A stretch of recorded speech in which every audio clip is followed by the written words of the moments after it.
Before you start throwing money at your Harley Davidson, you guys need to hear this.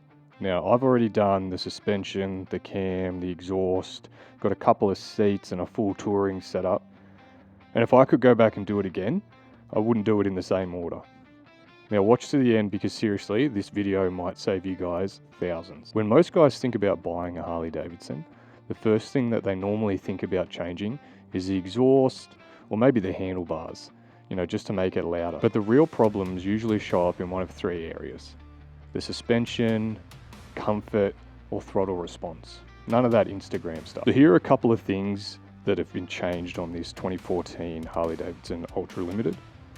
It has progressive front suspension, dirty air rear suspension. I've got 3 different seats for it. I've got the touring seat, a cheap Amazon seat, and then I have this Harley Davidson slim seat off a Street Glide. It's got 10-inch ape hangers, Vance & Hines power duals, the full system with the headers, the X-pipe, and then the slip-on exhaust. It has a Screaming Eagle extreme ventilator and S&S MR103 cam. It also comes with a heap of other things like the hydraulic cable backrest.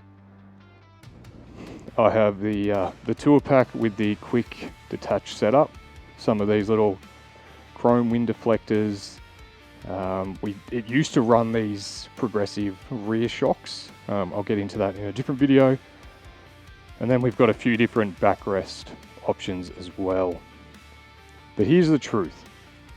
The suspension upgrade changed the bike way more than the exhaust did. All these comfort mods changed my riding experience more than the performance mod. And that S&S MR103 cam is powerful, but if your suspension sucks, you're not going to really enjoy the ride that you're meant to. So if I could do the whole bike over again when I was starting out, first thing would be the suspension.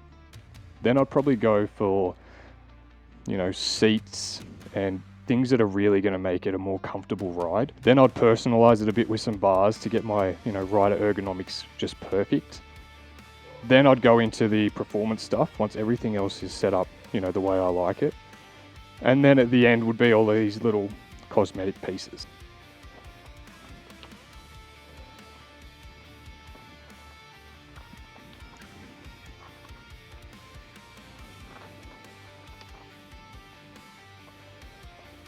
There she is.